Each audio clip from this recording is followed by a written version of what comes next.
حمدا كثيرا كما أمر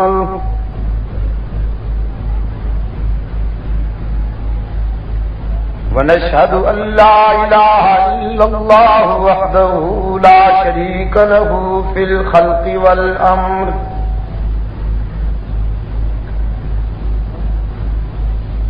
إرغاما لمن جاهد به وكفر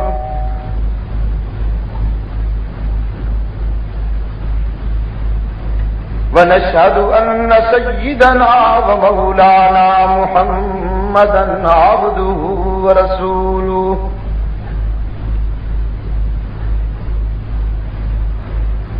المبعوث إلى الأسود والأحمر لتتميم مكارم الأخلاق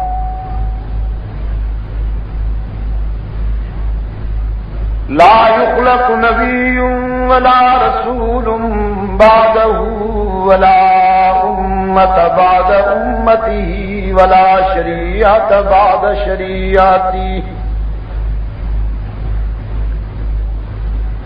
ولا كتاب بعد كتابه صلى الله تعالى عليه وعلى آله وأصحابه الذين هم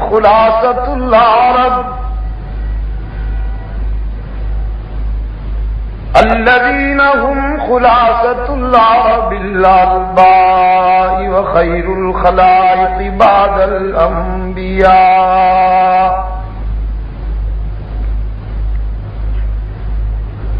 وهم كالنجوم في السماء للاهتداء والاقتداء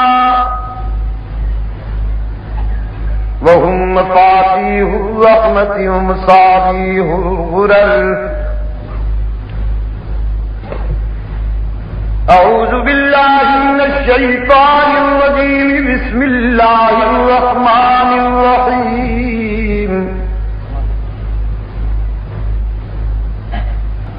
وَإِذْ أَخَذَ اللَّهُ مِيثَاقَ النَّبِيِّينَ لَمَا آتَيْتُكُم مِّن كِتَابٍ وَحِكْمَةٍ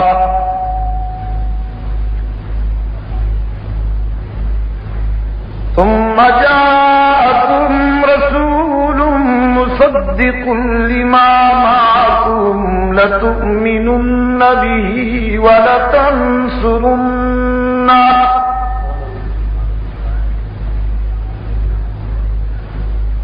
قال أأقررتم وأخذتم على ذلكم إصري قالوا أقررنا قال فاشهدوا وأنا معكم من الشاهدين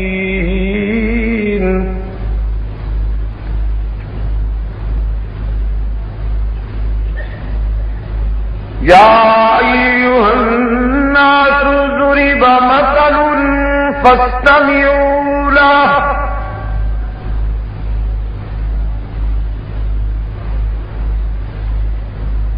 إن الذين تدعون من دون الله لن يخلقوا ذبابا ولو اجتمعوا له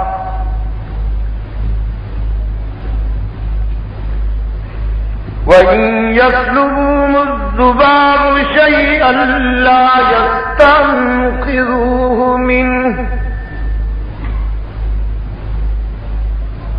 ضَعْفَ الطَّالِبِ وَالْمَطْلُوبِ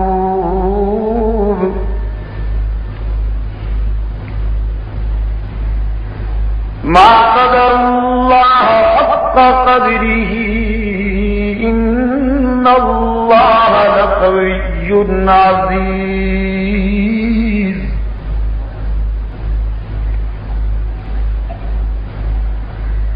الله يصطفي من الملائكة رسلا ومن الناس إن الله سميع بصير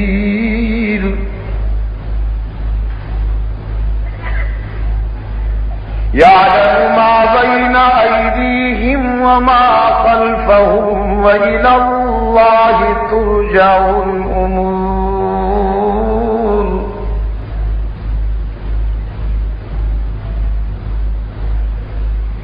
يا أيها الذين آمنوا اركعوا واسجدوا واعبدوا ربكم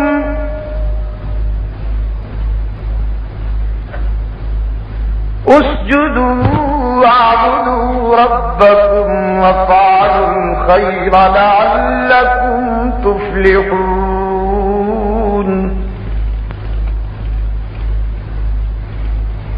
وجاهدوا في الله حق جهاده واجتباكم وما جعل عليكم في الدين من حرج ملة أبيكم إبراهيم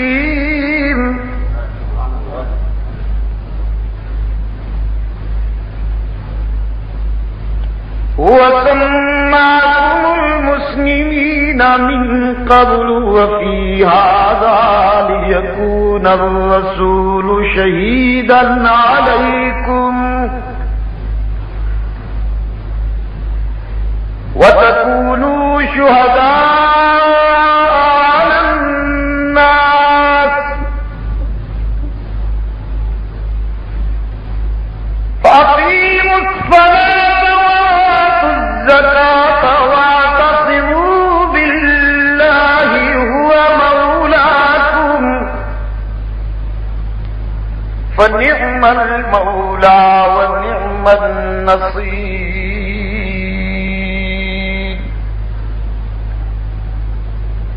صدق الله مولانا العظيم وصدق رسوله النبي الأمي الكريم ونحن على ذلك من الشاهدين والشاكرين والحمد لله رب العالمين.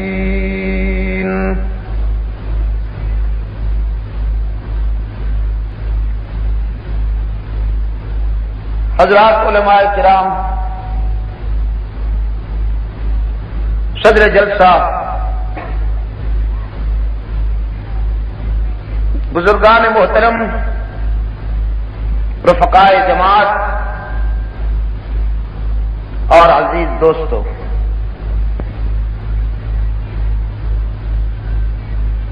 میں نے آپ کے سامنے جو کچھ بیان کرنا ہے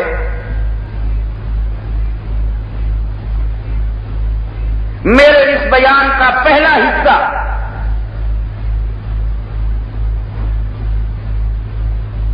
توحید کے تصور کو پیش کرنے پر مبنی ہوگا اور دوسرا حصہ رسالت کے تصور کو پیش کرنے پر مبنی ہوگا. اس کے لیے میں نے آپ کے سامنے کتاب اللہ سے جو حصہ تلاوت کیا،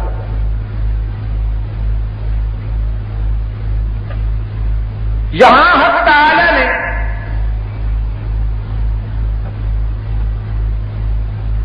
عالم ارواح میں انبیاء علیہ الصلوۃ والسلام سے لیے جانے والے ایک وعدے کا ذکر فرمایا ہے، ایک اقرار کی یاد دہانی کرائی ہے.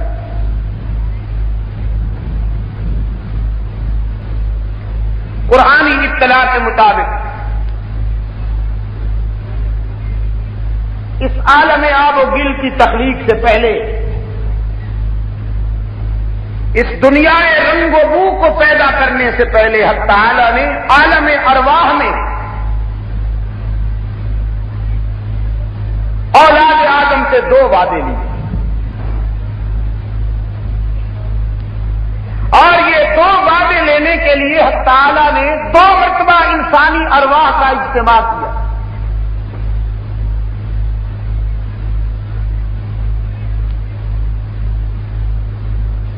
پہلے وعدے میں حق تعالی نے اپنی ربوبیت کا اقرار لیا، اور دوسرے اجتماع میں حق تعالی نے اپنے محبوب کی رسالت کا اقرار لیا۔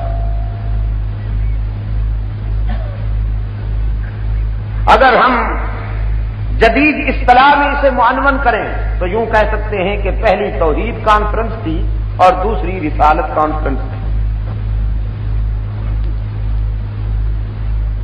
اب توحید کانفرنس کی رودات قرآن کریم نے اس انداز میں پیش کی،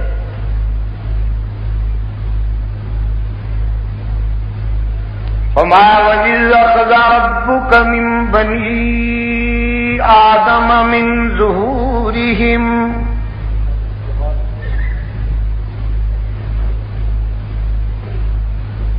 وَإِذْ أَخَذَ رَبُّكَ مِنْ بَنِي آدَمَ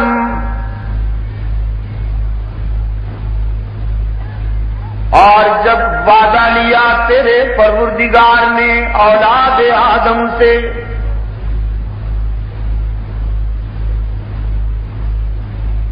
من بنی آدم،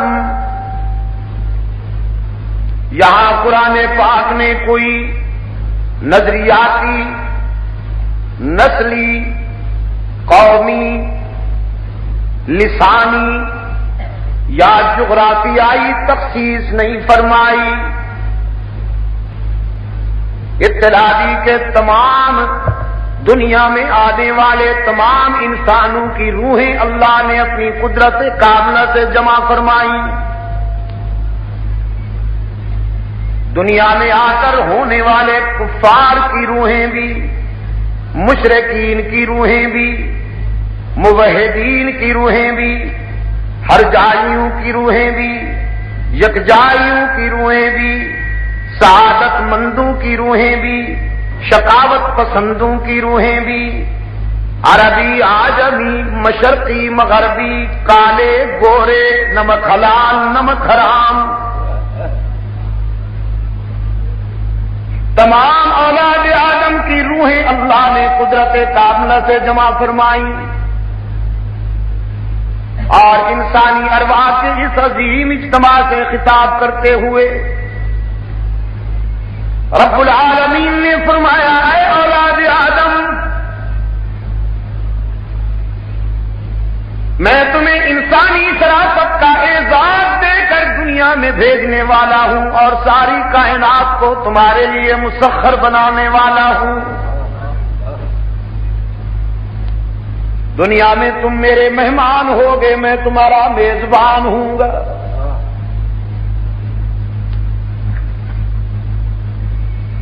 تمہیں انسان کامل بنا کر ساری کائنات میں شرافت کا اعزاز عطا کروں گا۔ زمین بھی تمہارے لیے مسخر ہوگی، آسمان بھی تمہارے لیے مسخر ہوگا۔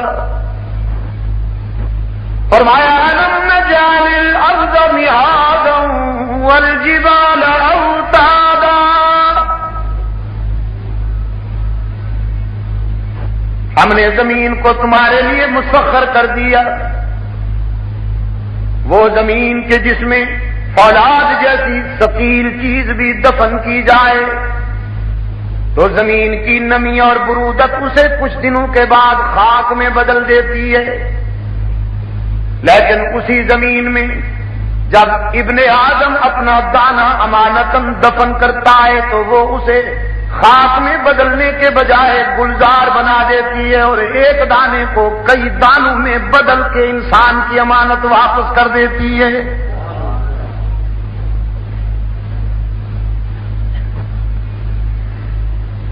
ایک اور مقام میں فرمایا، وَفِي الْأَرْضِ قِطَعٌ مُتَجَاوِرَاتٌ وَجَنَّاتٌ مِّنْ أَعْنَابٍ وَزَرْعٌ وَنَخِيلٌ صِنْوَانٌ وَغَيْرُ صِنْوَانٍ يُسْقَىٰ بِمَاءٍ وَاحِدٍ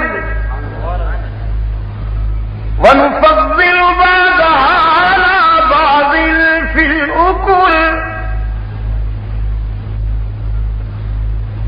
تم دیکھتے نہیں ہو، ہم نے زمین میں بھی کئی طبقات پیدا کر دیے، پانی ایک ملتا ہے، زمین ایک ہے، لیکن ایک پانی اور ایک زمین سے اگنے والے درختوں کی رنگتیں بھی مختلف، قد و قامت بھی مختلف، پتے بھی مختلف، پھلوں کی جسامت بھی مختلف، ذائقہ بھی مختلف۔ ایک زمین اور ایک پانی سے اگنے والے درختوں کی رنگتیں بدلنے والا، پھلوں کا ذائقہ بدلنے والا، پتوں کی نوعیت بدلنے والا، رنگ بدلنے والا کون ہے؟ رب العالمین نے فرمایا، اے ابن آدم، آسمان کو تیرے لیے چھت بنا دوں گا اور آسمان کے دامن میں ایسے چراغ جلا دوں گا، ایسے قمقمے جلا دوں گا جو قیامت تک فیوز نہیں ہوں گے۔ ستاروں کو تابانی دوں گا تمہارے لیے، سورج کو درخشانی دوں گا تمہارے لیے، چاند کو لمعانگیت عطا کروں گا تمہارے لیے، گلشن مہکیں گے تمہارے لیے، سبزے لہکیں گے تمہارے لیے، انادل چہکیں گے تمہارے لیے، پہاڑ سنجیدہ کھڑے رہیں گے تمہارے لیے، ندیاں بل کھاتی نظر آئیں گی تمہارے لیے، دریا متلاطم اور سمندر موج زن ہوں گے تمہارے لیے، صبح کو سویرا عطا کروں گا تمہارے لیے، راتوں کو اندھیرا عطا کروں گا تمہارے لیے۔ قرآن پاک میں رب العالمین نے اپنی نعمتوں کی یاد دہانی کراتے ہوئے فرمایا، وَلَكُمْ فِيهَا جَمَالٌ حِينَ تُرِيحُونَ وَحِينَ تَسْرَحُونَ وَتَحْمِلُ أَثْقَالَكُمْ إِلَى بَلَدٍ لَّمْ تَكُونُوا بَالِغِيهِ إِلَّا بِشِقِّ الْأَنفُسِ إِنَّ رَبَّكُمْ لَرَءُوفٌ رَحِيمٌ وَالْخَيْلَ وَالْبِغَالَ وَالْحَمِيرَ لِتَرْكَبُوهَا وَزِينَةً وَيَخْلُقُ مَا لَا تَعْلَمُونَ۔ جانوروں میں بھی ہم نے تمہارے لیے عبرت رکھ دی، کچھ تمہارا بوجھ اٹھاتے ہیں، کچھ تمہیں دودھ پلاتے ہیں، دودھ بھی خالص، پانی ملا ہوا نہیں، کچھ تمہیں اپنا گوشت مہیا کرتے ہیں تمہاری غذا کے لیے، کچھ ساری زندگی پنجرے میں بند ہو کر قید تنہائی میں گزار دیتے ہیں تمہارے ذوق کی تسکین کے لیے۔ رب العالمین نے فرمایا، ان ربکم لرؤوف رحیم، یہ میرا کرم اور میری مہربانی ہے کہ تم میرے بنو یا نہ بنو، لیکن میری مخلوق تمہاری بغاوت نہیں کرتی، وہ بہرحال تمہاری اطاعت پہ پابند ہیں۔ میں نے تو انہیں بے زبان بنا دیا تاکہ تمہارے مظالم اور تمہاری زیادتیوں کے خلاف دنیا کی کسی عدالت میں استغاثائی دائر نہ کر سکیں۔ ایک اور مقام سے ارشاد ہوا، وَإِنَّ لَكُمْ فِي الْأَنْعَامِ لَعِبْرَةً نُسْقِيكُم مِّمَّا فِي بُطُونِهِ مِن بَيْنِ فَرْثٍ وَدَمٍ لَبَنًا خَالِصًا سَائِغًا لِلشَّارِبِينَ۔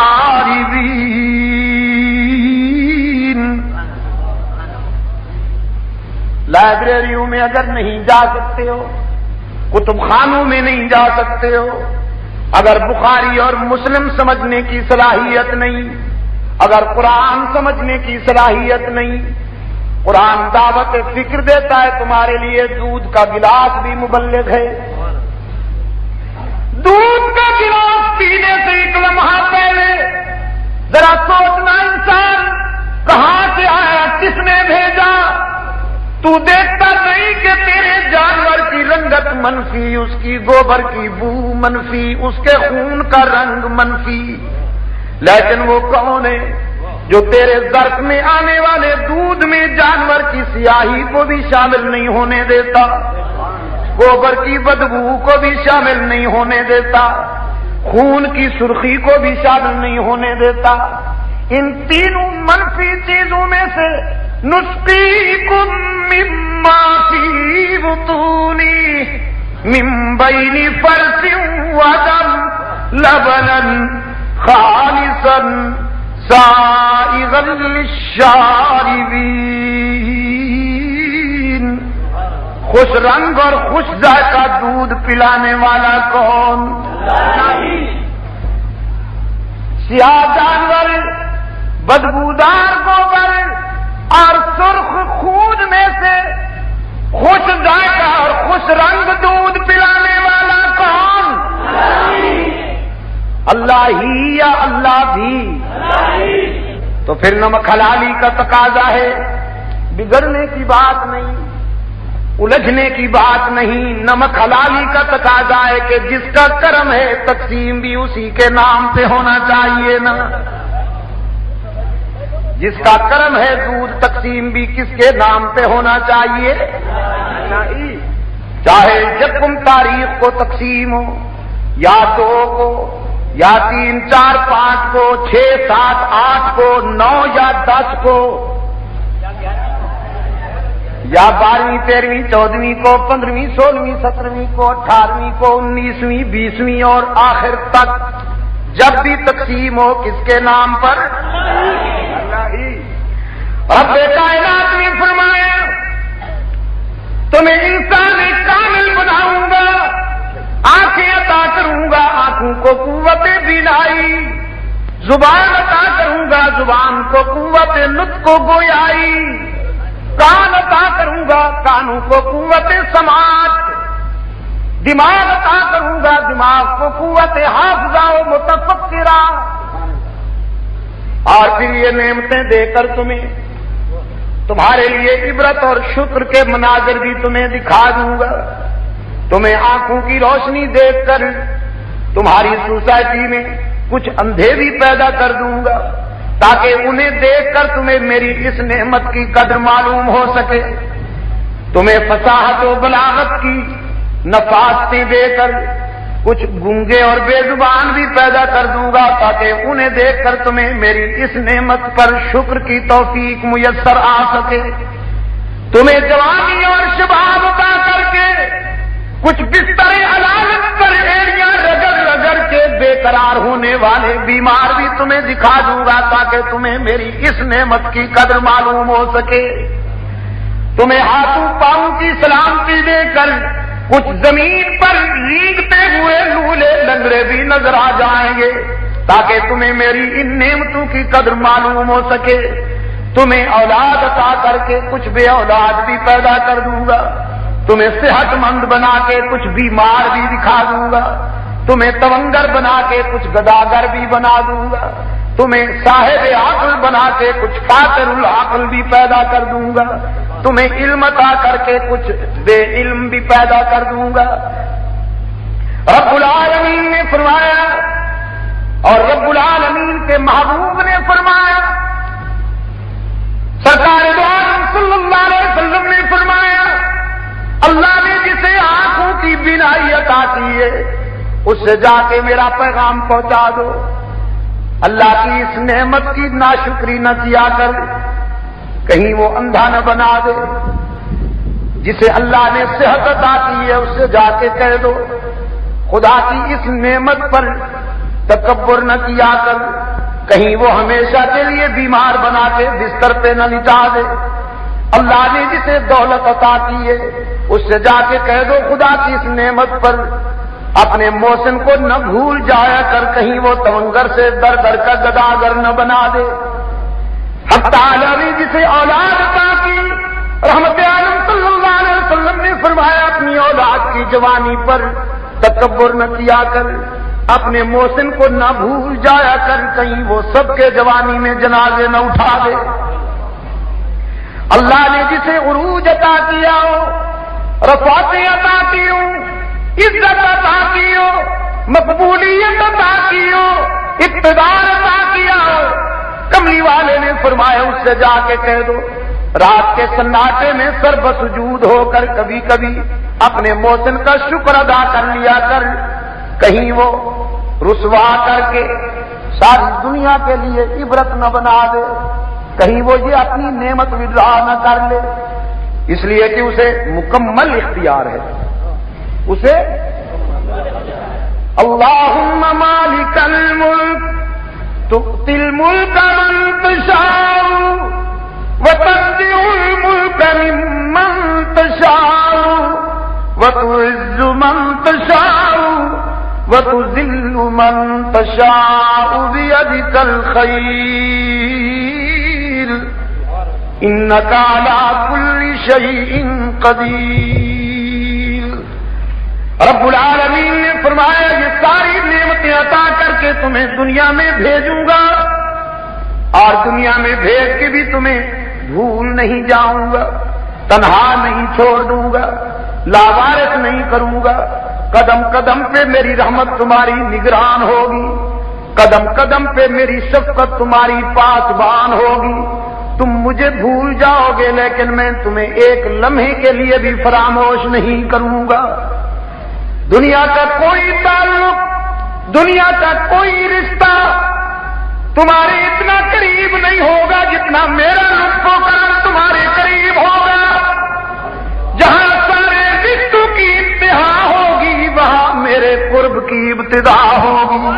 باپ کو بیٹا چھوڑ جائے گا، بیٹے کو باپ چھوڑ جائے گا، بھائی بے وفائی کر جائیں گے، دوست طوطا چشمی کا مظاہرہ کر لیں گے، شاگرد نمک حرامی کر جائیں گے، سارے چھوڑ جائیں گے مگر وہ نہیں چھوڑے گا۔ وہ تیری نافرمانیوں کے باوجود بھی تجھے تنہا نہیں چھوڑتا۔ کتنے پیار سے فرمایا اپنے محبوب کو، میرے گناہگار بندوں سے کہہ دیجئے نبی عبادی انی انا الغفور الرحیم۔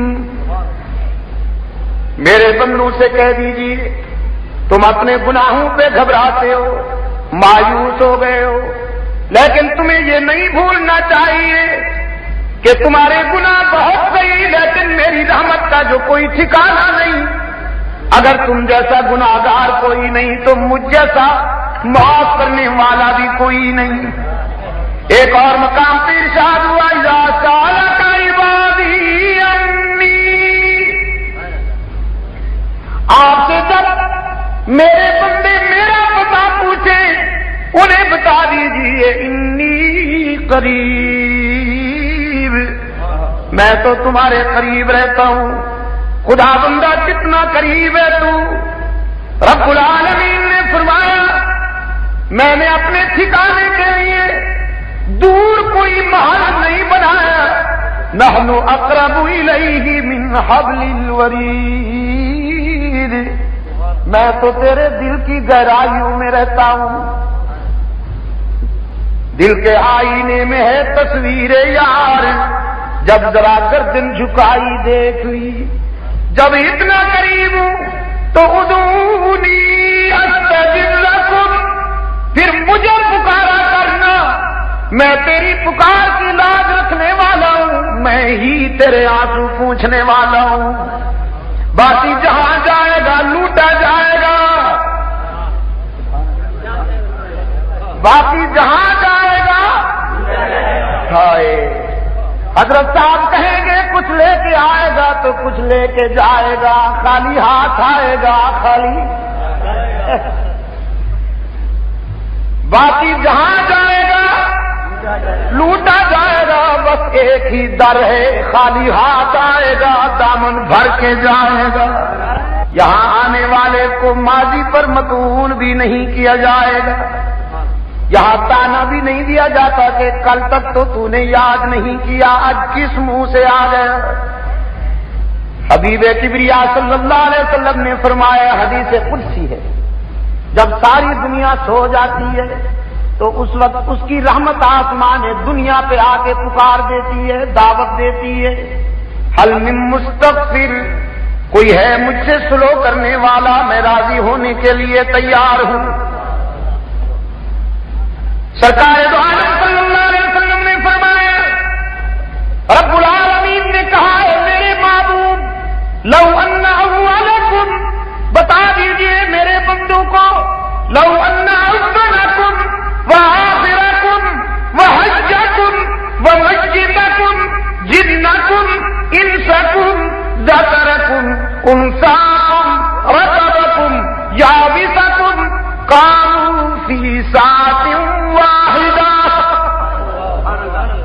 تمہارے اگلے پچھلے انسان جن مرد عورت مشرقی مغربی جو زندہ ہیں وہ جو مر چکے ہیں وہ سب کے سب اٹھ کر میرے سامنے دامن پھیلا لیں، فَيَسْأَلُ كُلُّ سَائِلٍ مَسْأَلَتَهُ، ہر مانگنے والا اپنی مراد طلب کرے، اپنا مقصد پیش کرے۔ رب العالمین نے فرمایا فَآتَيْتُ كُلَّ سَائِلٍ مَسْأَلَتَهُ، اور میں ہر مانگنے والے کا دامن بھر دوں، سب کی مراد پوری کر دوں، تو میرے محبوب میرے خزانے میں اتنی کمی بھی واقع نہیں ہوگی جتنا چلتے ہوئے سمندر میں کوئی سوئی ڈبوئے، سوئی کے سرے پر پانی نظر آ سکتا ہے، میں ساری کائنات کا دامن بھر دوں تو میرے خزانے میں اتنی کمی بھی واقع نہیں ہوگی۔ ما عندکم ینفد وما عند اللہ باق، جو کچھ تم نے جمع کیا ہے وہ فنا ہونے والا ہے، اور رب کے خزانے میں کبھی کمی واقع ہوتی ہی نہیں۔ سرکار دو عالم صلی اللہ علیہ وسلم نے فرمایا رات بھر اللہ کی طرف سے پیشکش ہوتی ہے گناہگاروں کو، خطا کاروں کو، اور خطا کار و گناہگار سوچتے ہیں کس منہ سے اللہ کے در پہ جائیں، دامن میں تو ایک خوبی نہیں، ہم اتنے بڑے بے وفا ہیں، اتنے بڑے نمک حرام ہیں کہ رب کے در پہ جاتے ہوئے بھی حیا آتی ہے، لیکن اس کی رحمت پکارتی ہے۔ تمہیں کس نے کہا خوبیاں لے کے آؤ، تمہیں کس نے کہا نیکیاں لے کے آؤ، میری بھی تو یہی پیشکش ہے، اپنا دامن گناہوں سے بھر کے لاؤ، زندگی بھر کی خطائیں جمع کر کے لاؤ، اتنی خطائیں کہ زمین و آسمان میں بھی نہ سما سکیں، لیکن مجھے اپنی شفقت اور اپنی جلالت کی قسم تمہاری خطاؤں سے دگنی رحمت لے کر انتظار کرتا ہوں، میرے در پہ سر جھکاؤ تو صحیح، میرے لطف و کرم کو آزماؤ تو صحیح، تمہارے آنے میں دیر ہو سکتی ہے، میرے راضی ہونے میں دیر نہیں ہوگی۔ رب العالمین نے فرمایا دنیا میں بھیج کر بھی تمہیں تنہا نہیں چھوڑوں گا، قدم قدم پہ میری رحمت تمہاری نگران اور پاسبان ہوگی۔ تو پھر اب تم بتاؤ الست بربکم، جب دنیا میں جاؤ گے تو تمہارا سر کس کے آگے جھکے گا؟ تم کس کو اپنا رب کہو گے؟ تم کس کو اپنا مشکل کشا مانو گے؟ تم کس کو اپنا کارساز و حاجت روا مانو گے؟ قرآن کی عظمتیں، قرآن کی روشنیاں بتاتی ہیں انسان جب دنیا میں نہیں آیا تھا تو خدا نے یہی پوچھا الست بربکم، تیرا رب کون ہے؟ اور جب دنیا سے جائے گا عالم بقا کی طرف تو بھی برزخ کے پہلے زینے پر یہی سوال ہوگا من ربک، تیرا رب کون ہے؟ سرکار دو عالم صلی اللہ علیہ وسلم نے فرمایا، اب سنو اپنے آقا کی بات، آقا انعامدار نے فرمایا چاہے کوئی کتنا ہی گناہگار کیوں نہ ہو، جس نے دنیا میں بہت سارے گناہ کیے ہوں لیکن اگر شرک نہیں کیا اللہ سے، اگر خدا کے سوا کسی کے آگے سر نہیں جھکایا، اگر اللہ کے سوا کسی کو ہر جگہ موجود نہیں مانا، خدا کے سوا کسی کو کارساز و مشکل کشا اور علام الغیوب نہیں مانا، اگر دنیاوی زندگی میں بہت گناہ کیے ہیں لیکن شرک نہیں کیا، تو توفیق مل جائے گی اسے، وہ فوراً جواب دے گا ربی اللہ، میرا رب وہی ہے جس کے سوا میں نے کسی کے آگے زمین نہیں جھکائی۔ لیکن رحمت عالم نے فرمایا جس نے سجدے تو بہت کیے ہوں کہ ماتھے پر نشان ڈال لیا ہو، جس کی تسبیح تو 5000 دانوں والی ہو، جو جبہ پہن کر رہا ہو، جو حضرت صاحب اور گدی نشین بن کے بیٹھا ہو، لیکن اللہ کی ذات و صفات میں دوسروں کو شریک کیا ہو، جب اس سے پوچھا جائے گا من رب کا، تو آئیں بائیں شائیں کرے گا، جواب نہیں بن پائے گا۔ قرآن شروع ہوتا ہے تو یہی وعدہ یاد دلاتا ہے الحمدللہ رب العالمین۔ پھر قرآن کریم کا اسلوب بیان یہ ہے کہ متعدد مرحلوں پر یہی وعدہ یاد دلاتا جاتا ہے اعبدوا ربکم اعبدوا ربکم، اور جب قرآن کریم ختم ہونے کو آتا ہے تو بھی یہی وعدہ یاد دلا کے رخصت ہوتا ہے قل اعوذ برب الفلق قل اعوذ برب الناس۔ اور قرآن کریم میں دو لفظ ہم نظر آئے ہیں، دو لفظ ہم نظر آئے ہیں، رب اور اب۔ پتہ نہیں آپ نے کبھی سوچا ہو، رب کے معنی ہے پروردگار، اب کے معنی ہے باپ۔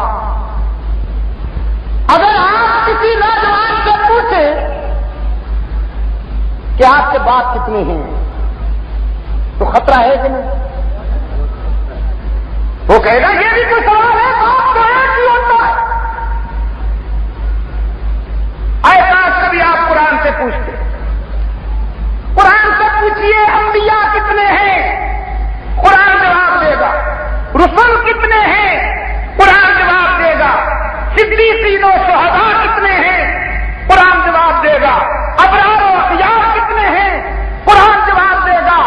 لیکن اگر آپ قرآن پاک سے پوچھیں انسانی جبین کے لیے مسجود کتنے ہیں، ہر جگہ موجود کتنے ہیں، اللہ الوجود کتنے ہیں، دستگیر و کارساز کتنے ہیں، حاجت روا و مشکل کشا کتنے ہیں، تو قرآن گرج کے جواب دے گا تیرے باپ کے سوا دنیا میں اب بھی کوئی نہیں، تو اس اکیلے کے سوا رب بھی کوئی نہیں۔ جسمانی حلالیوں کا باپ بھی، جسمانی حلالیوں کا باپ بھی، اور نظریاتی حلالیوں کے جبین کا مسجود بھی، اور جن کا سر کئی دروازوں پہ جھکتا ہے، پتہ نہیں ان کے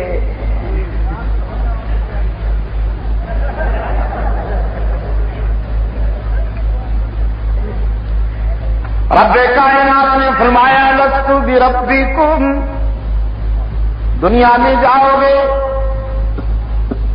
تو تمہارا رب کون ہوگا؟ یہاں بتاؤ، دنیا میں جانے سے پہلے یہاں بتاؤ تمہارا رب کون ہوگا؟ تمام انسانوں نے جواب دیا بلا، اے محسن آدم ہم وعدہ کرتے ہیں کہ تیرے سوا دنیا میں جا کے کسی کو رب نہیں مانیں گے، تو ہی ہمارا رب ہے۔ قالوا بلا،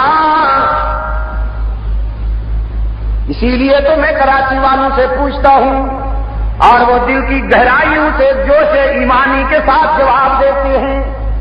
آج میرے سامنے اور حشر میں خدا کے سامنے بھی ہم یہی کہیں گے، ہماری جبین کے لیے حقیقی مسجود کون ہے؟ سجدہ کس کا حق ہے؟ خدا کے بعد اگر کسی کے لیے سر جھکانے کی گنجائش ہوتی تو پھر اللہ کے بعد یہ حق تھا رحمت عالم صلی اللہ علیہ وسلم کا، کیونکہ حضور پوری کائنات میں رب کے بعد سب سے بلند و بالا ہیں، رب کے بعد خدا بزرگ تو ہی۔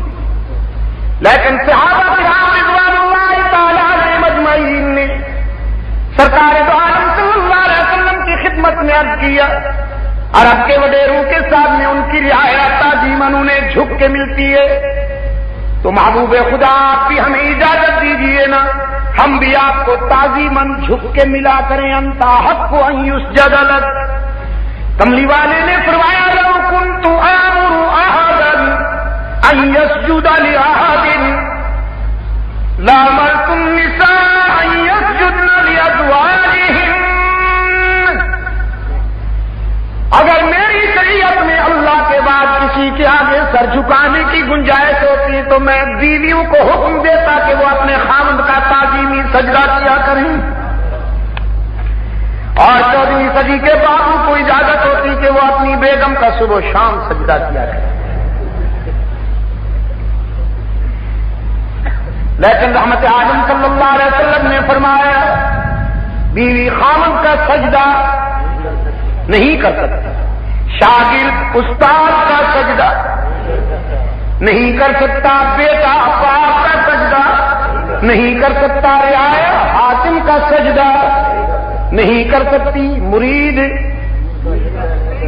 شیخ کا سجدہ نہیں کر سکتا. کوئی اور کیسے مسجود بنے؟ یہاں تو صدیق اکبر جیسا سچا مرید، رحمت للعالمین جیسے سچے پیر و مرشد کا سجدہ بھی نہیں کر سکتا. اس لیے کہ ہو جس میں عبادت کا دھوکہ، مخلوق کی وہ تعظیم نہ کرے. ہو جس میں عبادت کا دھوکہ، مخلوق کی وہ تعظیم نہ کرے.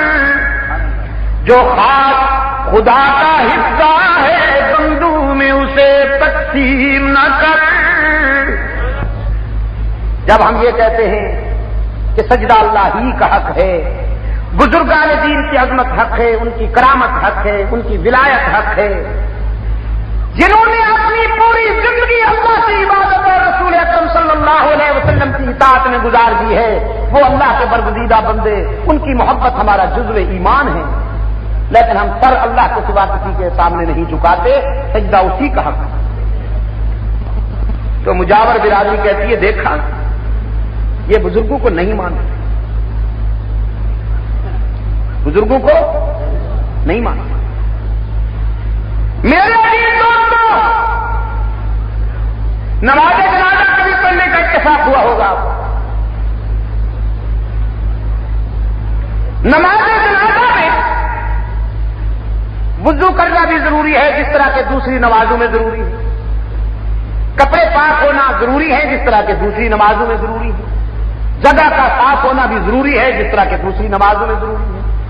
نیت بھی ہے، تکبیر بھی ہے، تسبیح بھی ہے، حمد بھی ہے، قیام بھی ہے، اقتداء بھی ہے، امامت بھی ہے جس طرح کے باقی نمازوں میں ہیں.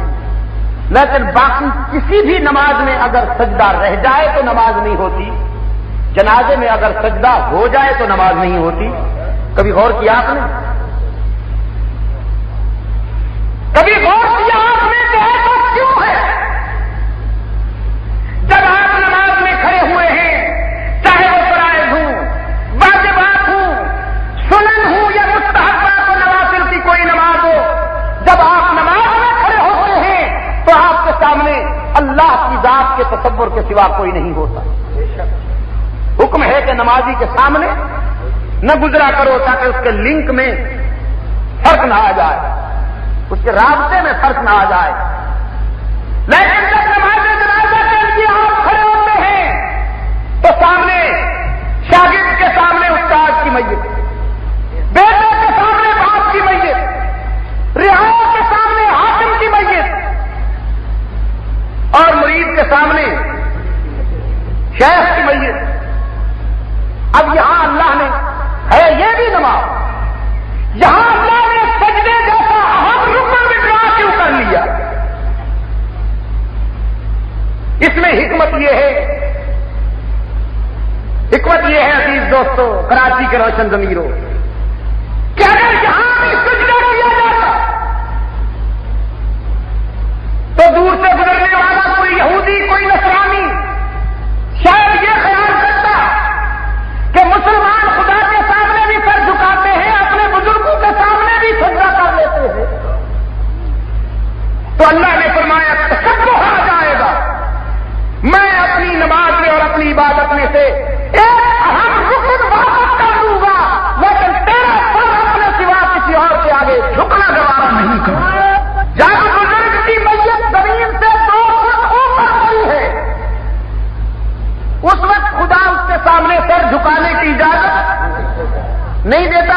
وہی میت زمین میں 3 فٹ نیچے چلی جاتی ہے، پھر تعظیم کے عنوان سے سجدے کی گنجائش کہاں سے نکل آتی ہے؟ مائی ڈیئر، رب العالمین نے فرمایا لست بربکم، تمام انسانوں نے وعدہ کیا بولا وَإِذْ أَخَذَ اللَّهُ مِيثَاقَ النَّبِيِّينَ، اب رسالت کام کرو، اپنی ربوبیت کا اقرار لینا تھا، پروردگار عالم نے تمام انسانوں کی روحوں کا اجتماع بلایا، اب اپنے محبوب کی رسالت کا اقرار لینا تھا، انبیاء اور رسل کی مقدس روحوں کا اجتماع بلایا، فرمایا میرے پیغمبروں لما آتیتکم من کتاب و حکمہ، میں تمہیں کتاب اور حکمت عطا کر کے دنیا میں بھیجوں گا، تمہارے سر پہ نبوت کا تاج رکھ کر کتاب اور حکمت کی سعادتیں عطا کر کے دنیا میں بھیجوں گا، تم جاؤ گے اپنے اپنے زمانے میں نبوت اور رسالت کا فریضہ ادا کرو گے، ثم جاءکم رسول، پھر تم سب کے بعد میرا رسول آئے گا صلی اللہ علیہ وسلم، الف الف مرہ بعدد کل ذرہ، آئے گا تو تم سب کے بعد، لیکن اس کا مقام اور اس کا مرتبہ یہ ہوگا کہ وہ تم سب کا امام بن کے آئے گا، تم اپنی اپنی قوموں کے لیے نبی بنائے جاؤ گے، تم سب کے بعد آنے والا میرا محبوب تم نبیوں کا بھی نبی بن کے آئے گا، تمہاری نبوت پر اس زمانہ کے لوگوں کو ایمان لانا ضروری، اور تم سب کے بعد آنے والے میرے محبوب کی رسالت پر تم نبیوں کو بھی ایمان لانا ضروری، تم سب کے بعد آنے والے میرے محبوب کا یہ مقام ہوگا کہ وہ جس دھرتی پر چلے گا میں اس دھرتی کی قسمیں عرش بری پہ کھاؤں گا، وہ جس شہر کا باشندہ ہوگا میں اس شہر کے در و دیوار کے تذکرے قرآن کریم میں کروں گا، اس کے لباس کی ادائیں قرآن کی آیات بن جائیں گی، لَتُؤْمِنُنَّ بِهِ وَلَتَنْصُرُنَّهُ، اب وعدہ کرو کہ تم اس کی نبوت پر ایمان لاؤ گے، تعامل بھی کرو گے، أَأَقْرَرْتُمْ وَأَخَذْتُمْ عَلَىٰ ذَٰلِكُمْ إِصْرِي، اب بتاؤ یہ وعدہ کرتے ہو کہ نہیں؟ قَالُوا أَقْرَرْنَا، تمام انبیاء نے اعلان کیا خدا بندہ ہم وعدہ کرتے ہیں تیرے محبوب کی رسالت پر ایمان کا بھی تعاون کا بھی، فرمایا فاشہدوا، اس وعدے پر تم بھی گواہ بن جاؤ، وَأَنَا مَعَكُمْ مِنَ الشَّاهِدِينَ، میں بھی اس وعدے میں تمہارے ساتھ گواہ بن گیا ہوں، یہ وعدہ بھی مکمل ہو گیا، یہ وعدہ بھی مکمل ہو گیا۔ اب ایک سوال کرتا ہوں، جلدی جلدی جواب دے دیجئے، حضور اکرم صلی اللہ علیہ وسلم کا مقام اور رتبہ سارے انبیاء کے برابر یا سب سے بلند؟ نبوت کی کرسی پر سب سے پہلے بیٹھے یا سب کے بعد بیٹھے؟ سوچ کے، نامزدگی بے شک سب سے پہلے ہوئی، نامزدگی سب سے پہلے ہوئی، لیکن چارج سب کے بعد سنبھالا، شان میں کمی ہوئی یا شان بڑھ گئے؟ تو معلوم ہوا کہ آخر میں چارج سنبھالنے سے شان کم نہیں ہوا کرتا، آخر میں چارج سنبھالنے سے شان کم نہیں ہوا کرتا، یہی بات ذرا ملنگ کو بھی سمجھا دیجیے، یہ اجڑی ہوئی شے جو تیرے دروازے پہ کاسا گدا لے کے آ جاتا ہے، نظر اللہ نیاز حسین، علی دا پہلا نمبر، اس کو بھی ذرا سمجھاؤ۔ یہ کہتا ہے علی جیسا حسین، علی جیسا برگزیدہ اور آخری خلیفہ مان لے، پہلا وہی تھا۔ اذان میں بھی اس لیے ترمیم کی، اذان میں بھی ایک جملے کا اضافہ کیا، اور میرا یہ دعویٰ کہ اس اضافی جملے کا ثبوت پورے اسلامی لٹریچر کی کسی مستند کتاب سے وہ نہیں دکھا سکتے، یہاں تک کہ ایران کا خمینی بھی اپنی توضیح المسائل میں یہ لکھنے پر مجبور ہو گیا کہ در اذان اشہد ان امیر المومنین و امام المتقین علی ولی اللہ وصی رسول اللہ وخلیفتہ بلا فصل گفتن جزو اذان نیست ولی خوب، کہ یہ جملہ جو ہے جزو اذان تو نہیں ہے لیکن ہے بہت خوب۔ میں نے کہا یہ ولی خوب یہ کیا ہے؟ یہ موم کی ناک تو نہیں ہے اسلامی شاعر کے جس طرف آپ چاہیں خوب سے خوب تر کی تلاش میں موڑ دیں۔ کسی نے اپنے مرضی کے مطابق درود و سلام گھڑ لیا، کسی نے اذان گھڑ لی کہ جی خوب ہے۔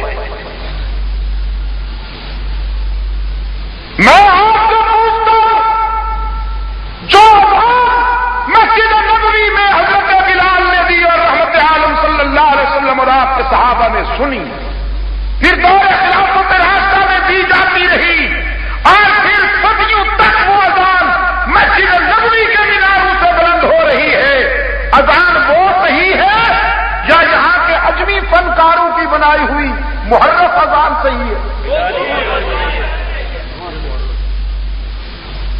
انہوں نے اذان کے اندر کچھ ملایا اور ان کے بھائیوں نے اذان سے پہلے کچھ ملایا۔ بھائی بھائی ہے نا، بھائی بھائی، واہ بھائی بھائیوں،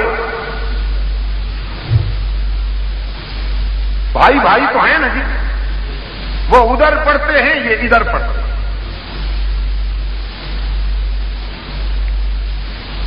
اب کہتا ہے کہ عبد المجید ندیم جو ہے یہ حضرت علی کو خلیفہ نہیں مانتا۔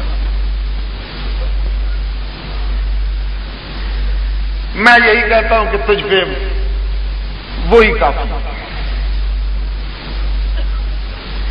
جس کے بل بوتے پر کماتا تھا وہ رخصت ہو رہا ہے۔ میں آپ سے پوچھتا ہوں، معاف کیجیے گا، کہتا ہے دشمن نے کچھ کھلا دیا، تو نہیں مائی ڈیئر، دشمن نے کچھ نہیں کھلایا، تجھے کھلا کے کوئی احمق ہو گیا۔ صحابہ کی مار پڑی، مظلوم عثمان کی مار پڑی ہے، فاروق اعظم کی مار پڑی ہے، کہ تم نے کبھی یہ نہیں کہا کہ جب فاروق اعظم شہید ہوا تو آسمان سے خون برسا، کبھی نہیں کہا کہ جب عثمان پر 40 دن پانی بن رہا اور اجمی قاتلوں نے اس مظلوم کو ذبح کر دیا تو آسمان سے خون برسا، نہیں، کبھی نہیں کہا کہ جب حضرت حمزہ کی لاش کے 11 ٹکڑے ہوئے تو آسمان سے خون برسا، کبھی نہیں کہا کہ جب احد میں حضور اکرم صلی اللہ علیہ وسلم کے دندان اقدس قربان ہو گئے تو خون آسمان سے خون برسا، نہیں۔ میرے عزیز دوست، حضرت علی رضی اللہ تعالیٰ عنہ خلیفہ راشد ہیں، جو حضرت علی کو خلیفہ راشد نہیں مانتا، خلافت راشدہ کا تاجدار نہیں سمجھتا، میں اس میں سے نہیں، وہ مجھ سے نہیں۔ نعرہ تکبیر، سید عبد المجید شاہ صاحب ندیم، آگے سنیے، سنت، آگے سنیے، حضرت حسین رضی اللہ تعالیٰ عنہ حضور کے نواسا ہیں، حضرت علی کے نور نظر ہیں، سیدہ فاطمہ حضور کی چھوٹی بیٹی، حضرت زینب رقیہ ام کلثوم کی چھوٹی بہن، سیدہ فاطمہ زہرا کے رخت جگر ہیں، جنتی ہیں، شہید ہیں، مظلوم ہیں، اس کے قاتل جہنمی ہیں، ملعون ہیں، اور یزید جیسے لاکھوں بھی حضرت حسین کے پائے خاک کے جوتے کی خاک سے بھی میں مقابلہ نہیں کرتا ہوں۔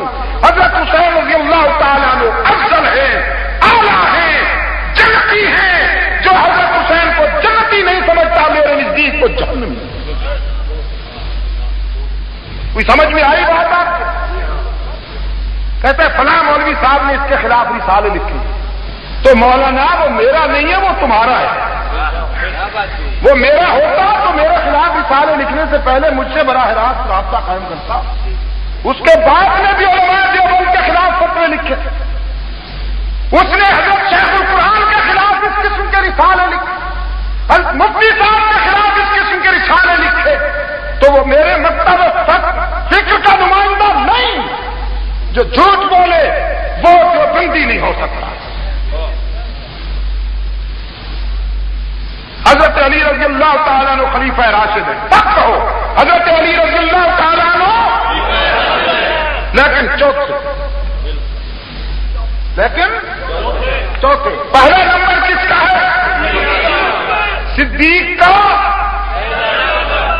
صدیق کا، فاروق کا، عثمان کا، علی کا. چوتھا نمبر شان کم نہیں ہوئی، شان کم نہیں ہوئی. فضیلت میں انبیاء کے بعد پوری بصریت میں صدیق اکبر سینئر. حضرت علی چوتھے نمبر پہ آتے ہیں، لیکن شان کم. خلافت راشدہ کی گاڑی کتنی عجیب ہے، پہلے نبی ہے، آخر میں علی ہے. ابو بکر عمر عثمان تو درمیان میں ہے. اگر گاڑی کو کوئی نقصان ہو جائے تو یا ڈرائیور سے پوچھا جاتا ہے یا گارڈ سے پوچھا جاتا ہے، مسافروں سے کوئی نہیں پوچھتا. خلافت راشدہ کی گاڑی کے ڈرائیور محمد عربی ہے، گارڈ حضرت علی المرتضیٰ ہے. سبائی مناسب دیتا ہے. صدیق اکبر جبرن خلافت پہ آ گئے، فاروق اعظم جبرن خلافت پہ آ گئے، عثمان جبرن خلافت پہ آ گئے. حضرت علی اکیلے تھے، اس لیے انہوں نے مجبوراً چپ کر کے گزارا کیا، ڈر ڈر کے وقت گزارا. سنی کا عقیدہ یہ ہے کہ علی خدا کے سوا کسی سے ڈرنا جانتا ہی نہیں. جو یہ کہتے ہیں کہ بدستے عمر بود یکریسما، دیگر در کفے خالد پہلواں، فگندن در گردن شیر نر، ببردن اورا در ابو بکر، مومنو روڑ بغلال. کہ ایک رسی عمر نے اٹھا لی، دوسری رسی خالد نے اٹھا لی اور آ کے ڈال دی، شیر خدا کے گلے میں ڈال دی اور پھر گھسیٹتے ہوئے لے گئے اور جبرن بیعت کرا لی. واہ شیر خدا. ادھر کہتے ہیں رسولوں کی ہوئی حاجت روائی، علی نے نو کی نا خدائی. نہ کرتا اگر علی مشکل کشائی، نہ پاتا چاہتے یوسف رہائی. دوا ایوب کے زخموں کی کیوا، حویدہ اب حیوا سے کیا چاہ. رہا ہے شیش پیغمبر عطا کی خضر کو الیاس کو راہ. رہا ہے شیش پیغمبر کا داور، علی کا معجزہ ہر ایک کے نادر. علی کی ذات ہے ہر شے پہ قادر. ادھر یہ اور ادھر کہ جی بس اکیلے تھے، بس نہیں چلتا تھا، مجبوراً وقت گزارا. صدیق کا، عمر کا، عثمان کا اور علی کا. چوتھا نمبر شام کم نہیں ہوتی. میرے آقا تمام انبیاء کے بعد آئے، مصدق الانبیاء بن گئے. علی تینوں خلیفوں کے بعد آئے، مصدق الخلفاء بن گئے. خلافت راشدہ. حضرت ابراہیم علیہ السلام نے رب العزت کی حضور التجا کی، خدا بندہ جو تیرا محبوب سارے انبیاء کے بعد آئے گا اور سب کا امام بنے گا، اسے میری اولاد میں سے بھیج دے، میری اولاد میں سے بھیج دے. ربنا وبعث فیہم رسولا، ربنا وبعث فیہم رسولا منہم یتلو علیہم آیاتک ویعلمہم الکتاب والحکمت ویزکیہم انک انت العزیز الحکیم.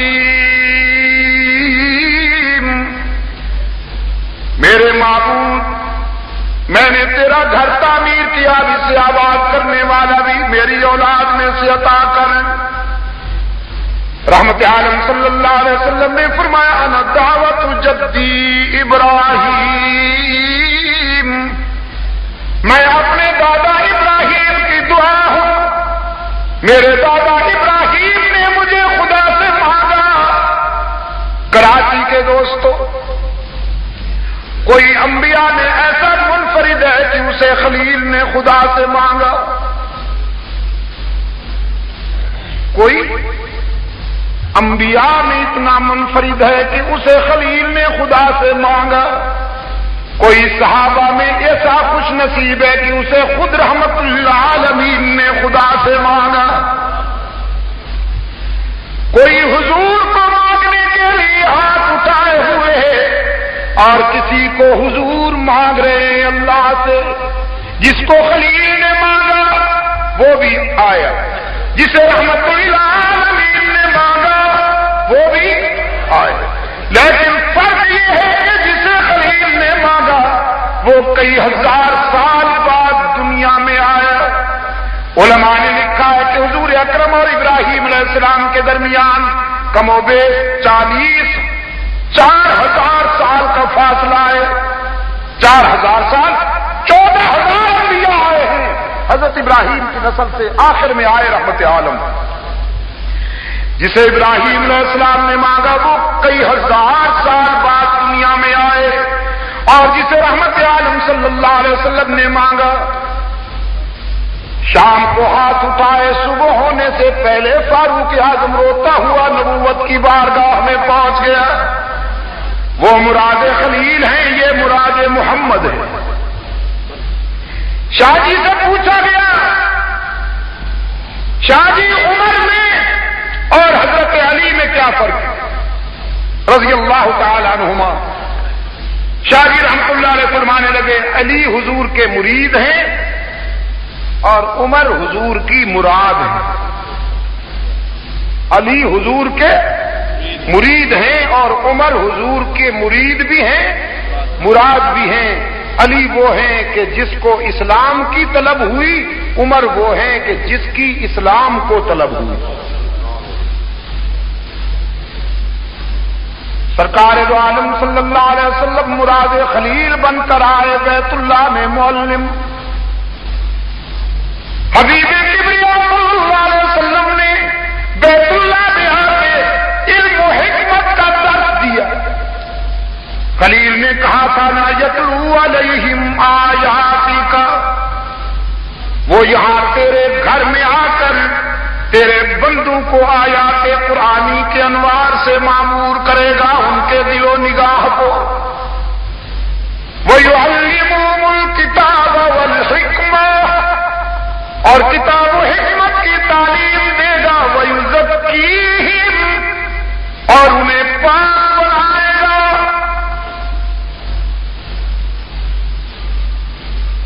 حضور نے جو درس کھولا، کتاب و حکمت کی تعلیم دی اور پاک بنایا، رسول کے درس کے سارے شاگرد پاک ہوئے یا 2-3 ہوئے؟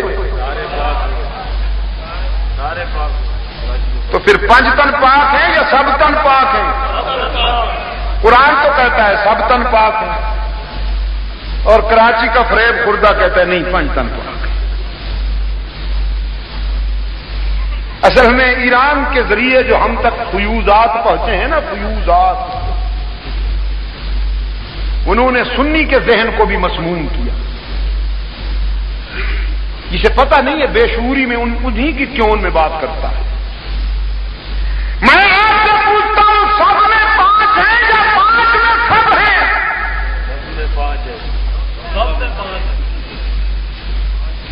بے شک رسول اللہ پاک، بے شک حضرت علی پاک، بے شک حضرت سیدہ فاطمہ پاک ہے، حضرت حسن پاک ہیں، حضرت حسین پاک ہیں۔ جو انہیں پاک نہیں سمجھتا وہ خود نہ پاک۔ لیکن آپ سے پوچھتا ہوں صدیق اکبر پاک نہیں ہے؟ وہ پاک نہ ہوتا تو پاک کے پہلو میں کیوں سویا ہوا ہوتا؟ یار لوگ تو کہتے ہیں جبرن سو گئے، میں کہتا ہوں نہیں، سلایا گیا، سویا نہیں۔ ویسے یار لوگ یہی کہتے ہیں جبرن سو گئے، مسلح پہ بھی جبرن چڑھ گئے، خلافت بھی جبرن لے لی، فدق بھی جبرن لے لیا، امامت بھی جبرن لے لی، اس میں حجرے روزے میں بھی جبرن گھس گئے۔ میں نے کہا پھر انشاءاللہ حشر میں جنت پہ بھی جبرن قبضہ کر لیں گے، انہیں جو عادت ہو گئی ہے۔ کیوں مہاجر کیمپ کے دوستوں، دہلی کالونی والوں، کراچی کے روشن ضمیروں، موت کے بعد کوئی جبر کرتا؟ جب حضرت صدیق اکبر رضی اللہ تعالیٰ عنہ فوت ہوئے تو حضرت علی رضی اللہ تعالیٰ عنہ زندہ ہے، جب حضرت عمر رضی اللہ تعالیٰ عنہ فوت ہوئے تو حضرت عمر کا بھائی حضرت علی زندہ ہے۔ اب حضرت علی کی مرضی، وہ جہاں انہیں دفنائیں، وہ تو اس دنیا سے چلے گئے نا۔ تاریخ کے سچے اور آپ یہ بتاتے ہیں کہ حضرت علی نے اپنی رضامندی سے اپنے ان دونوں بھائیوں کو اپنے قائد کے پہلو میں سلا دیا، اور سبائی جنس کہتی ہے نہیں جی جبرن سو گئے۔ اور ہم یہ کہتے ہیں کہ اگر ابو بکر عمر پاک نہ ہوتے تو خدا اپنے محبوب کے دامن میں، محبوب کے پہلو میں انہیں جگہ نہ دیتا۔ روضہ، حضور کا روضہ جنت کا اعلیٰ ترین مقام ہی نہیں، رش کے جنت ہے۔ میرے اکابر کا یہ عقیدہ ہے کہ حضور اکرم صلی اللہ علیہ وسلم جس مقام پر آرام فرما ہے اس مقام کا مقابلہ عرش بری بھی نہیں کر سکتا، جنت الفردوس بھی نہیں کر سکتا۔ تو صدیق و عمر بابو جیتے جی جنت میں پہنچ گئے، وہ جیتے جی جنت میں پہنچ گئے۔ ایمان ان کا پوچھئے جو روضہ اطہر سے باہر ہیں، ہم دلائل سے پیش ایمان ثابت کریں گے ان کا، ہم براہین سے ایمان ثابت کریں گے ان کا، ہم بینات سے ایمان ثابت کریں گے ان کا، جو روضہ اطہر سے باہر ہیں۔ جو روضے کے اندر سوئے ہوئے ہیں ان کے ایماندار ہونے میں تو شک ہی نہیں، جو ان کو ایماندار نہیں سمجھتا وہ خود ورلے درجے کا۔ حضرت زین العابدین رضی اللہ تعالیٰ عنہ سے پوچھا گیا امام بتائیے شیخین کا کیا مقام ہے، ابو بکر عمر کا کیا مقام ہے؟ حضرت حسین رضی اللہ تعالیٰ عنہ کے فرزند ارجمند حضرت زین العابدین فرمانے لگے ابو بکر عمر کا مقام مجھ سے کیوں پوچھتے ہو؟ اگر تمہیں ابو بکر عمر کا مقام سمجھنا ہے تو مدینہ چلے جاؤ، روضے کا دروازہ کھول کے آنکھوں سے دیکھ لو کہ شیخین کا کیا مقام ہے۔ تو کراچی والے بتاؤ ابو بکر عمر پاک نہیں ہے؟ فاروق، عثمان، طلحہ، زبیر، بلال، سلمان، ابو ہریرہ، عبد الرحمن ابن عوف، عمرو ابن عاص، سعد، معاویہ پاک ہیں کہ نہیں ہیں؟ تو پھر 5 تن پاک یا سب تن پاک؟ سرکار دو عالم صلی اللہ علیہ وسلم نے تعلیم و تربیت دی، علم و حکمت ان کے دل و نگاہ میں اتاری، انہیں پاک بنایا۔ رب العالمین نے فرمایا نبی کے مکتب میں تیار ہونے والے سارے شاگرد کامیاب، اولئک هم الفائزون۔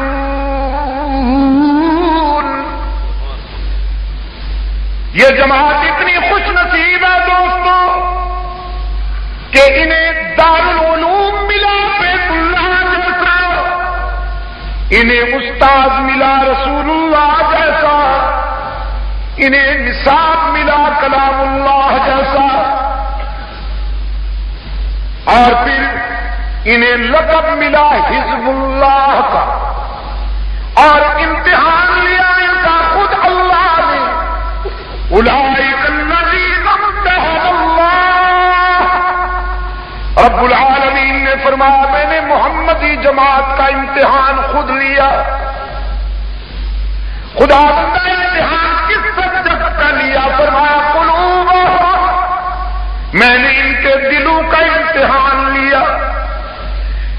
کی کتاب سے الہ العالمین اس مضمون کا فرمایا للتقوی، تقوی کے مضمون کا امتحان لیا، قالینوں پہ بٹھا کر نہیں، کرسیوں پر بٹھا کر نہیں، وطن چھڑا کر انگاروں پہ لٹا کر بچے ذبح کرا کر، کبھی بدر میں، کبھی احد میں، کبھی یرموک میں، کبھی احزاب میں، کبھی خیبر میں، کبھی خندق میں، خداوندہ نتیجہ رب العالمین نے فرمایا اولئک هم الفائزون۔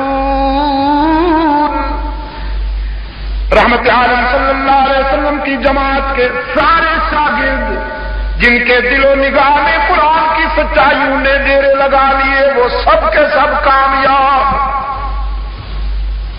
اولئک هم الراشدون، یہ سب کے سب سعادت مند۔ اولئک هم المؤمنون حقا، یہ سچے ایماندار ہیں، یہ میرے پیغمبر کی نبوت کے عینی گواہ ہیں، میں ان کے ایمان کی حقانیت کا عینی گواہ ہوں۔ مجلس تحفظ حقوق اہل سنت و جماعت پاکستان، یوم فاروق اعظم آرگنائزنگ کمیٹی پاکستان اسی مقدس جماعت کی وکیل صفائی کی حیثیت سے اپنا فرض ادا کر رہے ہیں۔ ہم حشر میں صحابہ کے غلام اور رضاکار بن کر اٹھنا چاہتے ہیں۔ ہم سب کو ناراض کر سکتے ہیں لیکن ابو بکر عمر کو ناراض نہیں کر سکتے۔ ہمارا پروگرام اس کے سوا کچھ نہیں کہ ہم حضرات صحابہ کرام کے کردار کو اور ان کی سیرت کو توڑنے کے چاند سے بھی زیادہ بیدار ثابت کریں۔ مجلس تحفظ حقوق اہل سنت و جماعت خالص دینی اور مذہبی جماعت، ہمارے کوئی کرسی کے حصول سے وابستہ عذاب نہیں ہے۔ اس ملک میں کوئی بھی برسر اقتدار رہے، لیکن ہمارا مطالبہ یہ ہے کہ صحابہ کرام اور اہل بیت عظام اور آل رسول کی عزت و ناموس کو تحفظ ملنا چاہیے۔ وہ کتابیں ضبط ہونی چاہیے، ان کتابوں کو آگ میں پھینکنا چاہیے، وہ قلم توڑ دینے چاہیے، وہ زبانیں پابند ہونی چاہیے جن میں حضرات صحابہ کرام اور اہل بیت و آل رسول کے خلاف مواد موجود ہیں۔ ٹھیک ہے کہ نہیں؟ ابھی گجرانوالہ کے قریب رسول نگر میں ایک واقعہ ہوا، میں نے خود جا کے اس واقعے کی تحقیق، وہاں پر ایک اجتماع میں ایک بدبخت خاتون نے، ایک عورت نے حضرت صدیقہ رضی اللہ تعالی عنہا حضرت عائشہ کے خلاف بدزبانی کی، اور جب مجلس ختم ہوئی تو حضرت عائشہ کا پتلا بنایا گیا، اس کے گلے میں جوتے کا ہار ڈال کر پھر اسے جلا دیا۔ دوسری رات مردانہ مجلس، وہی عورت سامنے کے مکان کی چھت پہ بیٹھی تھی اور عورتیں بھی بہت سی بیٹھی تھیں۔ ایک مرحلے پر چھت جو گری تو وہ بد زبان شتیر کے نیچے آئی، ریزہ ریزہ ہو گئی اور غلاظت کا ڈھیر بن گیا۔ اس غلاظت کے ڈھیر کو شتیر سے اٹھا کر جب اس کا جنازہ قبرستان کی طرف لے جانے لگے تو رسول نگر کے دوستوں نے بتایا کہ راستے میں 2 چارپائیاں ٹوٹی اور اس کی لاش زمین پہ آ گئی، اور پھر اس حالت میں اسے قبر میں پھینک دیا۔ یہ صدیقہ کائنات ام المومنین مریم اسلام عفیفہ کائنات حضرت عائشہ رضی اللہ تعالی عنہا کی اس وقت بھی زندہ کرامت ہے کہ جو زبان اسے بھونکے گی اس کا یہ حشر ہوگا۔ میں نے اس دن اسلام آباد میں بھی کہا، اتحاد کا سب سے بڑا بھائی میں ہوں۔ اتحاد کے خوبصورت ٹائٹل میں اگر کوئی ایکسپلائٹ کرنا چاہتا ہے تو ہم اس کو کامیاب نہیں ہونے دیں گے۔ آئیے مثبت اور برادرانہ اتحاد کریں۔ تم حضرات صحابہ کی تعریف کرو، تم حضرت صدیق و عمر کی تعریف کرو، میں حضرت علی، حضرت حسن و حسین کی مرتبت کرتا ہوں۔ تم حضرت صدیقہ کائنات کی عزت بیان کرو، میں حضرت سیدہ فاطمہ رضی اللہ تعالی عنہا کی عظمت بیان کرتا ہوں۔ اتحاد کا نقطہ یوں ہونا چاہیے۔ لیکن یہ تو کوئی انصاف نہیں کہ اہل بیت اور آل رسول کی محبت میرا جزو ایمان ہو اور تم صحابہ پر تبرہ کرنا جزو ایمان سمجھو، اور پھر یہ کہو کہ یہ ہم سے متحد ہو جائیں، ہمارے بھائی بن جائیں۔ تو وہ بیٹا جو اپنے باپ کے دشمنوں سے اتحاد کر لے حلالی نہیں ہوتا، جو بیٹا اپنے باپ کے دشمنوں سے وہ حلالی نہیں ہوتا۔ مجلس تحفظ حقوق اہل سنت و جماعت پاکستان میں اہل سنت و جماعت کے قومی اور ملی حقوق کا پرچم اٹھائے ہوئے آگے بڑھ رہی ہے، اور پاکستان بھر کا نوجوان اس وقت اللہ کے فضل و کرم کے ساتھ بیدار بھی ہے اور جاگ بھی رہا ہے۔ مجھے میرے پاس وہ الفاظ نہیں، زبان نہیں کہ میں خدا کا شکر ادا کر سکوں۔ ایک زمانہ تھا کہ لوگوں کو قصوں کہانیوں پر خوش کیا جاتا تھا، اداکاری اور ایکٹنگ پر خوش کیا جاتا تھا۔ الحمدللہ اس دور کے نوجوان قرآن کی حلاوتوں میں اور قرآن کی فضاقتوں میں اور قرآن کی عظمتوں کے قریب آ کر اپنی دنیا اور رقبہ سنوار رہا ہے۔ مجھے ان نوجوانوں پہ فخر ہے، میں ان کے لیے دعا کرتا ہوں اللہ ان کی جوانی کو صحابہ کی عزت و ناموس کے حفاظت کے مقدس مشن کے لیے منتخب کرے، اور آخر وقت تک ہم اسی مشن پر چلتے رہیں۔ مجلس تحفظ حقوق اہل سنت جماعت کے کارکنان ڈویژنل سطح پر اور مقامی سطح پر یوم فاروق اعظم آرگنائزنگ کمیٹی کے بہادر قائد جناب سہیل احمد خان صاحب، اور میں ان تمام بزرگوں کا شکر گزار ہوں جو اس پروگرام کی تشکیل، ترتیب اور کامیابی میں جنہوں نے حصہ لیا۔ آپ سب حضرات کا بھی بے حد شکر گزار ہوں جو یہاں اس پروگرام میں شرکت کے لیے تشریف لائے۔ کل انشاءاللہ توحید و رسالت کانفرنس کا آخری اجلاس ناظم آباد نمبر 4 میں ہوگا۔ اس میں آج میں اس لیے آپ کو جلدی چھٹی دے رہا ہوں، دیکھیے 12:45 بجے چھٹی دے رہا ہوں، آپ آرام فرمائیں اور کل کے اجلاس کے لیے شرکت کی تیاری کریں، زندگی کا پتہ نہیں۔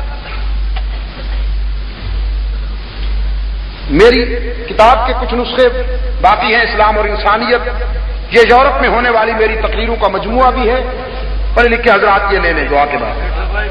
حاجی شیخ نظام الدین صاحب کے ایک عزیز جو سمندر میں ڈوب کر ہلاک ہو گئے ہیں، ان کے لیے بھی دعائیں مغفرت کرنی ہے۔ اللهم زينا بزينة الإسلام وجعلنا هداة مهتدين، اللهم نور قلوبنا بنور الإيمان واحسن أخلاقنا بنور القرآن۔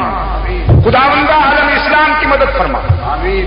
پروردگار عالم مسلمان جہاں کہیں باطل سے ٹکرا رہے ہیں انہیں اپنی تائید و نصرت سے مالا مال فرما، آمین۔ یہودی اور عیسائی ارادوں سے ملت اسلامیہ کو محفوظ و مامون فرما، آمین۔ اسرائیلی درندوں سے ہمارے فلسطینی بھائیوں کو نجات عطا فرما، آمین۔ پروردگار عالم ہم میں سے جو بیمار ہیں انہیں شفا کاملہ عطا فرما، آمین۔ روحانی جسمانی بیماروں کو شفا کاملہ عطا فرما، آمین۔ پاکستان کو امن و سلامتی کا گہوارہ بنا اور اسے قرآن و سنت سے مبنی آئین عطا فرما، آمین۔ خداوندہ اس ملک میں خلافت راشدہ کے دور کے احیاء کے لیے